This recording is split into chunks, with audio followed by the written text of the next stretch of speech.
Is it possible? If there's one team that can do it, it's Madrid.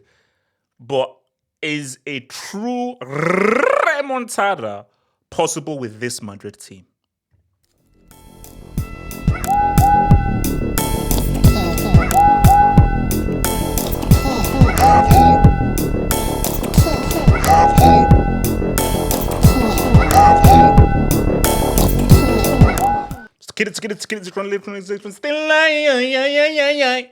So, he's been talking. Your boy Carlo, they're calling him Dementia-Lotti. Not me. Just saying, but people on the streets calling him Dementia-Lotti. That's not me. Alzheimer's tax. Who said that? I didn't say that.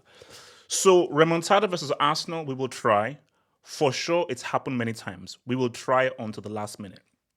Now, look, my thing is we're building up to Wednesday, and what people are calling Ethan Hunt's tax, Mission Impossible. And we have to be very clear here with this. Can Madrid do this? Keyword can? Yes. It's going to be hard. You're going to have to score early. I'm thinking like 2 early goals. You're going to have to be 2-0 up at least at halftime. So they can do it. Will they do it? That's a whole different discussion. That's a whole different discussion. Like, that's a very different discussion to be had.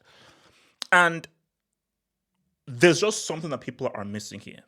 So they're looking at UCL heritage, fluent UCL. We developed the tongue of the Champions League, 15 UCLs, the kings of Europe. Look at the comeback against Man City. Look at what we did against PSG. Look at the comeback against Chelsea. Look at what Real Madrid have done.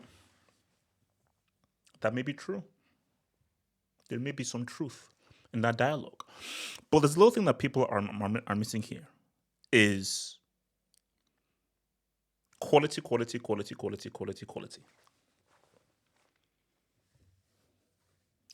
the question you have to ask yourself is, throughout the season, so from August 2024 to April 2025, has this Real Madrid team been good? You can believe in it, and I'm sure these guys, they believe. Of course they believe they can do the remontada. But you have to marry thought with reality.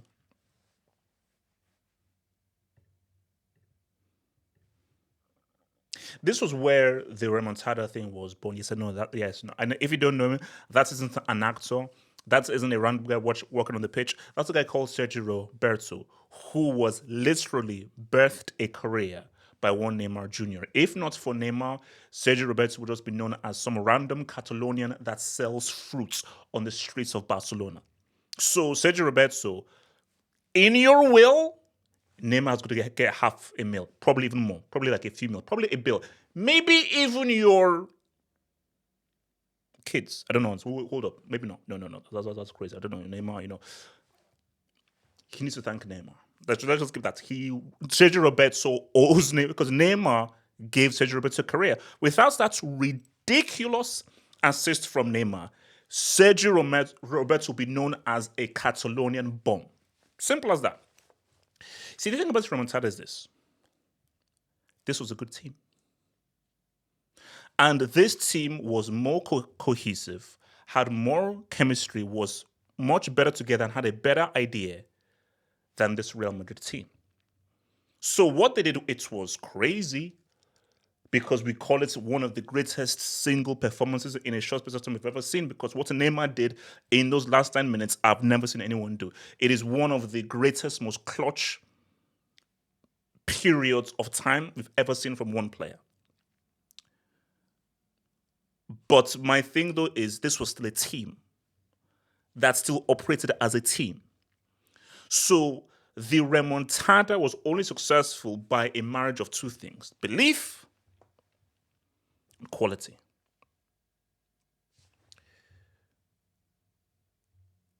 Of course, Madrid believe. 1,000% they believe. You're going back at the crib.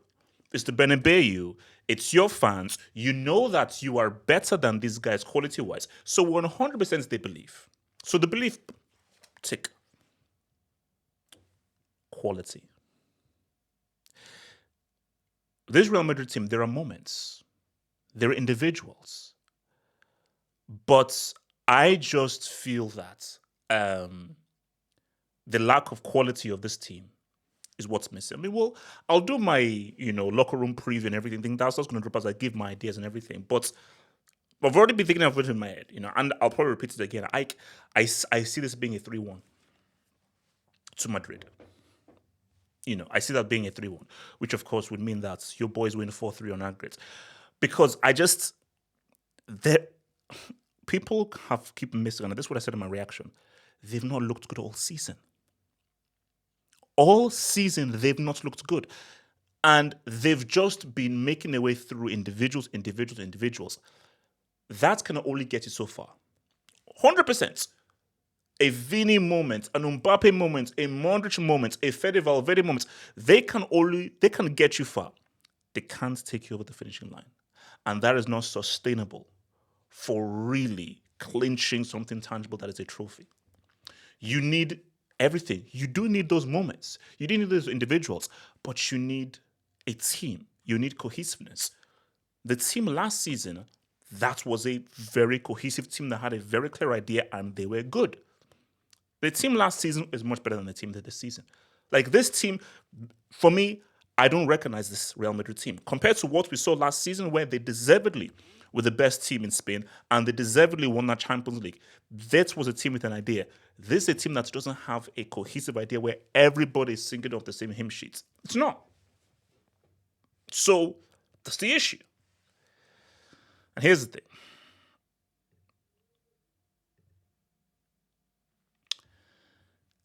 My contract is pretty clear.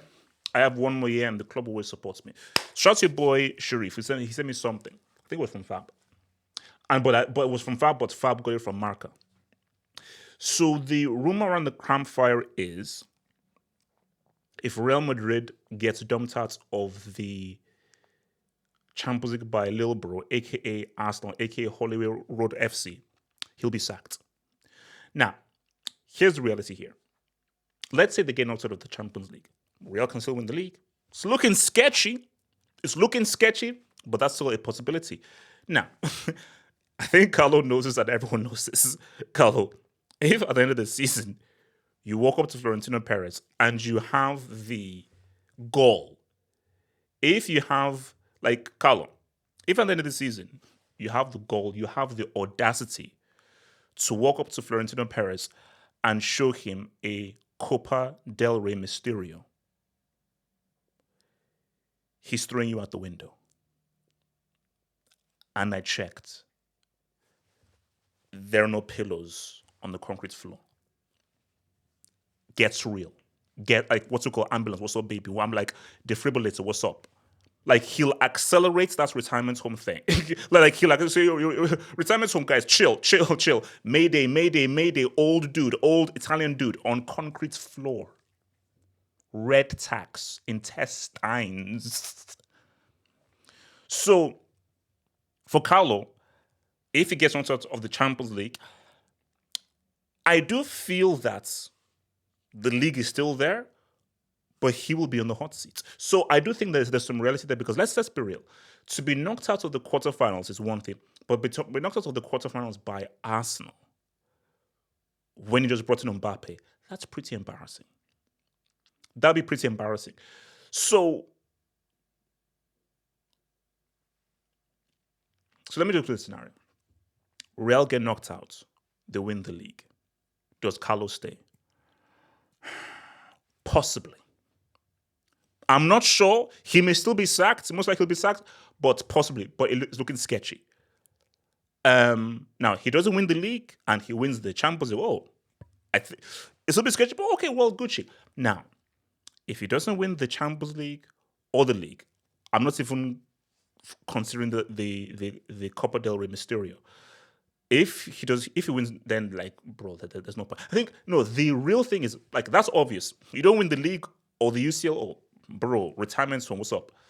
But if he gets knocked, that's the key thing. If he gets knocked out by Arsenal, whatever happens, I think there's a strong possibility he'll be sacked. Okay, I'm going to go, If he gets knocked out by Arsenal in the quarterfinals, And let's be real, in the nature they get knocked out. Like, let's say they go out with a whimper, like they don't even win the second leg. It doesn't matter what they do. Even if they win the league, he'll be sacked. He'll be sacked. So, in a way, I do think that his job is on the line on Wednesday night. I think what happens Wednesday night, I think will determine whether he's still Real Madrid manager next season. Whether him and his son will still be on that bench. So, Carlo, bro, I think you're gonna really have to say what's up come Wednesday.